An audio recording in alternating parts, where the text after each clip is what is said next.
जितने हमारे नन्हे मुन्ने बच्चे हैं, चूंकि ये मैंने कार्यक्रम के माध्यम से देखा सभी जूनियर बच्चे हैं, तो मैं आपको यही कहना चाहूंगा प्यारे बच्चों कि जीत पक्की है, कुछ करना है तो डटकर चल, जमाने से जरा हटकर चल।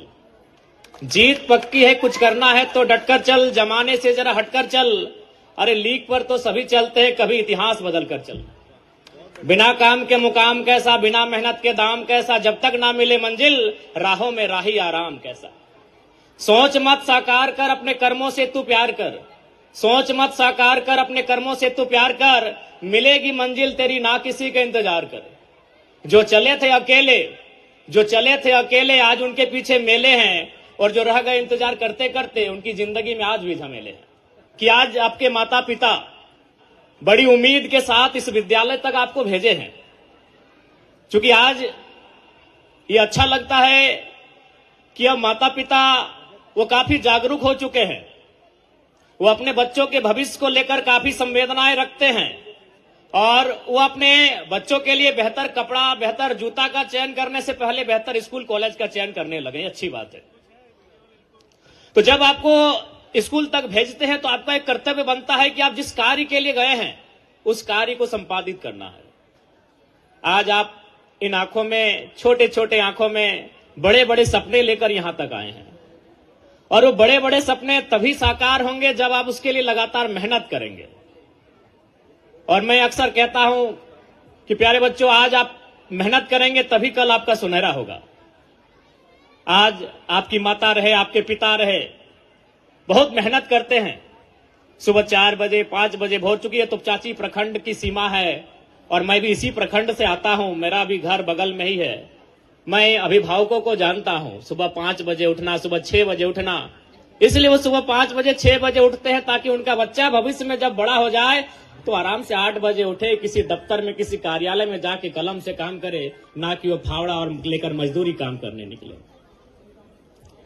तो इसलिए आज आपका मेहनत ही आपके भविष्य को तय करेगा। और बिल्कुल मैं कहना चाहूंगा, मेहनत करने से सपने पूरे होते हैं। अगर आप संघर्ष करोगे, आप मेहनत करोगे, तो निसंदेह आपके सपने पूरे होंगे। मैंने सपनों को पूरा होते हुए देखा है। क्योंकि 2 साल पहले मेरे ब्लॉक में शायद ही लोग मुझे जानते थे, पहचानते थे। महज 2 साल पहले की घटना है। ये तोपचाची ब्लॉक है, और हमें लगता है इस आसपास में गोकुल सर जो हमारे साथ आए हैं वही हमारे एक मित्र हुआ करते थे। यानी शायद ही लोग हमें मेरे ब्लॉक में जानते थे।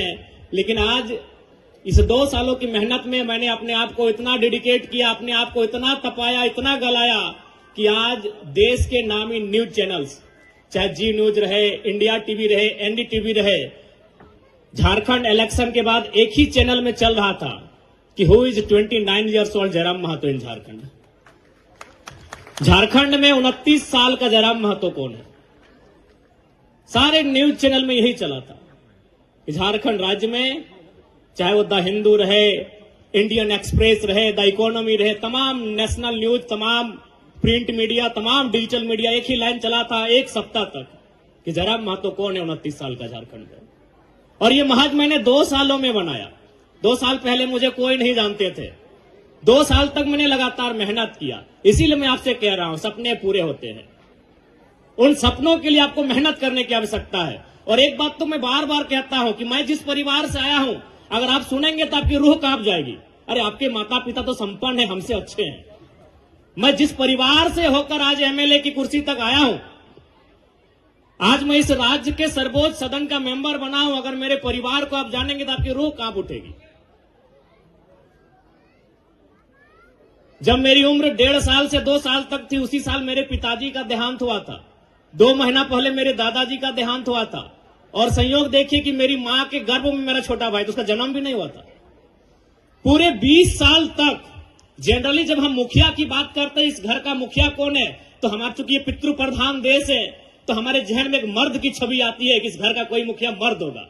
चाहे चाचा होगा, जेठा होगा, मामा होगा, मौसा होगा, दादा होगा, नाना होगा या भैया होगा, इस घर का मुखिया कोई मर्द होगा। लेकिन पूरे 20 साल तक मेरे घर का मुखिया मेरी मां ने संभाला। अभी किस परिस्थितियों में, 28 साल की उम्र में, और मात्र 28 साल हमारी मां की उम्र थी, तो मैं उस परिवार से आता हूं, उस परिवार से मैंने संघर्ष करके आज इस राज्य के, झारखंड राज्य के सर्वोच्च सदन तक का मैंने सफर तय किया है। तो इसलिए मैं आपको कहना चाहता हूं, बिल्कुल सपने पूरे होते हैं। आप उन सपनों को देखते हैं कैसा, उन सपनों के पीछे मेहनत कैसा करते हैं, उन सपनों के पीछे आप डेडिकेट कितना करते हैं, यह सवाल बनता है। इसलिए आज इस कार्यक्रम में उपस्थित मेरे भाई समान, मेरी बहन समान स्टूडेंट को मैं यही कहना चाहूंगा, आप यहां आके 4 घंटा, 5 घंटा, 6 घंटा समय देते हैं, उस समय का मूल्य लेके जाइएगा। मैं आपको कहूंगा, यदि किसी बहन का मन अगर गीत गाने में लगता हो तो आप 4 घंटा गीत गाइए और इस राज्य का नंबर 1 सिंगर बन के सामने आइए। यदि किसी भाई को दौड़ने में मन लगता है कि हमको पढ़ने में नहीं, दौड़ने में मन लगता है, आप 6 घंटा दौड़िए और झारखंड राज्य का नंबर 1 धावक बन के सामने आइए। मेरा कहना है कि जहां आप 4 घंटा से 6 घंटा देते हैं वो बेकार नहीं जाना चाहिए।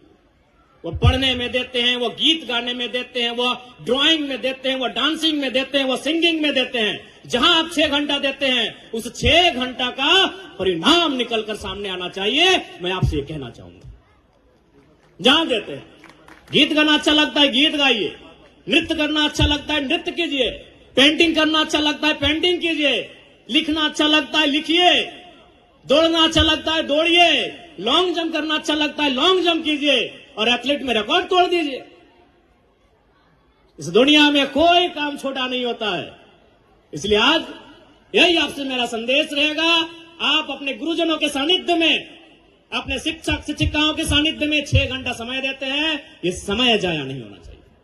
चूंकि यहां अभिभावक भी आए हैं, माताएं भी आए हैं, मैं आपको भी कहना चाहूंगा कि निसंदेह आज 21वीं सदी के दौर में हम कदम रखे हैं, एक प्रतिस्पर्धा का दौर है, लेकिन फिर भी यही कहेंगे, अपने बच्चों को मशीन की तरह नहीं मनुष्य की तरह ही ट्रीट कीजिएगा। अब उन पर कोई अतिरिक्त दबाव, अतिरिक्त प्रेशर मत डालिएगा। अखबार में आप पढ़ते होंगे घटनाएं, इसलिए आप उनको एक दोस्ताना माहौल में ढालिएगा। जितना संभव होगा, आप चूंकि जितना संभव होगा उनके सपनों को साकार करने के लिए आप मेहनत कीजिएगा, लेकिन पहला प्रयास यही कीजिएगा, याद रखिएगा वो एक भावनाओं का पुतला है, वो मशीन नहीं है। इसलिए उनका सपोर्ट कीजिए, बिल्कुल सपोर्ट कीजिए, क्योंकि सबसे पहला सपोर्ट माता पिता का होता है। विशेष चूंकि समय का अभाव है और चूंकि ये भले ये घर मेरा इस जिला में है, लेकिन हम विधायक चुने गए हैं गिरिडीह बोकारो से, तो हमारे क्षेत्र में भी काफी कार्यक्रम है। और चूंकि सर 2 बार गए हमारे घर के सामने, तो हम बोले ठीक है हम समय निकाल के आएंगे, और फिर हम थोड़ा सा समय का अभाव है, माफी चाहेंगे। पुनः आज के इस कार्यक्रम में हमें आमंत्रित करने के लिए तमाम विद्यालय परिवार का आभार व्यक्त करते हैं।